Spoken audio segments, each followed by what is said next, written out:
আমরা বরঞ্চ নতুন যে মিস বাংলাদেশ হবে, যে বাংলাদেশকে আবার সেই ফিলিপিন্সে রিপ্রেজেন্ট করবে এবং বিশ্বের প্রায় ৮০-৯০টি দেশের সাথে প্রতিযোগিতা করে আমাদের বাংলাদেশকে তুলে ধরবে বিশ্ববাসীর সামনে, তার মুকুটটা তো আসলে আমাদের জাতির সেই শিশুদের করা উচিত। আজকে আমি এমন একটা আয়োজনে এসেছি, সাধারণত আয়োজনটা আমি করি, অন্যরা আসে।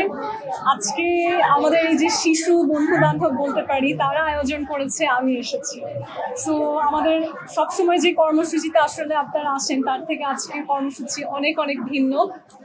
ইনফ্যাক্ট মোটামুটি এখন আপনারা সবাই জানেন, বাংলাদেশের সবাই জানে যে আমি অনেক ক্রুশিয়াল একটা টাইমের ভেতর থেকে গিয়েছি এই লাস্ট কিছু মাস, এবং আমার যে জন্মদিন ছিল সেই দিনটা আসলে যে আমি সেলিব্রেট করব, আমার সেই মানসিক অবস্থা ছিল না বা সেরকম উচ্ছ্বাস ছিল না। কিন্তু আসলে আমি যাদের সাথে একটা দীর্ঘ সময় ধরে কাজ করছি এবং শিশুদের শিক্ষা নিশ্চিত করা, এই বিষয়ে আমি আসলে অনেকদিন ধরে কাজ করে আসছি, এবং যারা হচ্ছে আমাদের নন প্রফিট সেক্টরে আছে বাংলাদেশে, তাদের পক্ষ থেকে আসলে একটা আহ্বান ছিল যে আপু, আমরা সব শিশু শিক্ষার্থীদেরকে নিয়ে আপনার জন্মদিনটা পালন করতে চাই। তখন আমার কাছে মনে হলো যে তারা আমাকে যে ভালোবাসাটা দেখিয়েছে, এটার প্রত্যুত্তরে আসলে আমি কি করতে পারি।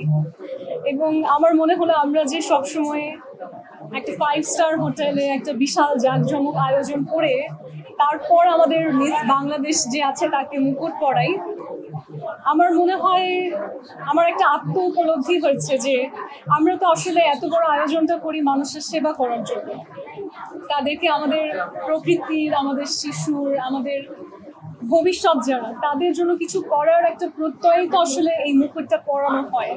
তাহলে কেন আমরা সবসময় আসলে এই ক্রাউনিংটা একটা গ্ল্যামার বা একটা 5 তারকা হোটেলেই করার কথা ভাবি? কেননা যাদের জন্য আমরা কাজ করি আসলে তাদেরকে নিয়ে উদযাপন করি। তখন আমি বলি যে আমার জন্মদিন না, আমরা বরঞ্চ নতুন যে মিস বাংলাদেশ হবে, যে বাংলাদেশকে আবার সেই ফিলিপিন্সে রিপ্রেজেন্ট করবে এবং বিশ্বের প্রায় 80-90টি দেশের সাথে প্রতিযোগিতা করে আমাদের বাংলাদেশকে তুলে ধরবে বিশ্ববাসীর সামনে, তার মুকুটটা তো আসলে আমাদের জাতির সেই শিশুদের করা উচিত। এবং শিশুদের মন আমরা জানি যে অনেক কোমল হয়, ইনোসেন্ট হয়, এবং শিশুদের এই যে উচ্ছ্বাস, এটার মধ্যে আসলে কোনো বনিতা, কোনো আয়োজনের কিছু নেই, এটা ন্যাচারাল। এবং আমার কাছে মনে হয়েছে যে শিশুদের আনন্দের থেকে আসলে পবিত্র এবং সুন্দর জায়গা আর কি হতে পারে একজন রানীর মুকুট পরার জন্য। সেই কারণে আজকের আয়োজন।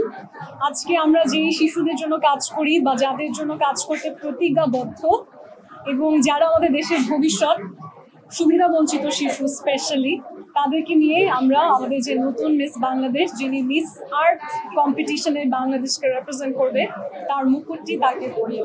আমি একজন নারী এবং আমি বিশ্বাস করি এবং আমার মনে হয় যে আমাদের সমাজের যারা কনসিয়াস পিপল, তারাও বোঝে এবং বিশ্বাস করে যে প্রকৃতি এবং নারী একে অপরের সঙ্গে জড়িত। আমরা প্রকৃতির ধারণা আসলে কার কাছ থেকে পাই?